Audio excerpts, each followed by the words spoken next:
కూడా చాలాసార్లు చెప్పినాం, లాస్ట్ ఇయర్ చెప్పినాం, అంతకుముందు కూడా చెప్పినాం. తెలుసు డిపార్ట్మెంట్ కూడా తెలియదనే కాదు, డిపార్ట్మెంట్ కూడా కోరేది ఏంటంటే సరైన సమయంలో చర్యలు తీసుకోకపోతే ప్రాబ్లం స్టార్ట్ అవుతుందని.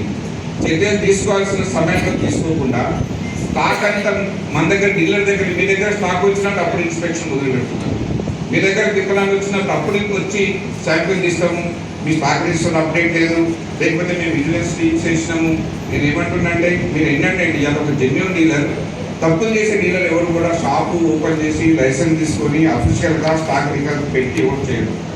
ఎవరు తప్పులు చేస్తారో వాళ్ళకి షాపు ఉండదు, లైసెన్స్ ఉండదు, వాళ్ళకి పెట్టుబడి కూడా అవసరం లేకుండా ఇలా వ్యాపారం కొనసాగిస్తున్నారు.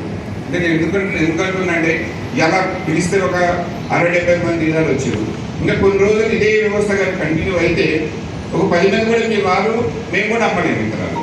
నేను కూడా మాలాంటి కంపెనీలు మా దగ్గర ఎంత రీసెర్చ్ మీద మేము ₹1,00,00,000 ఖర్చు పెడుతున్నాం.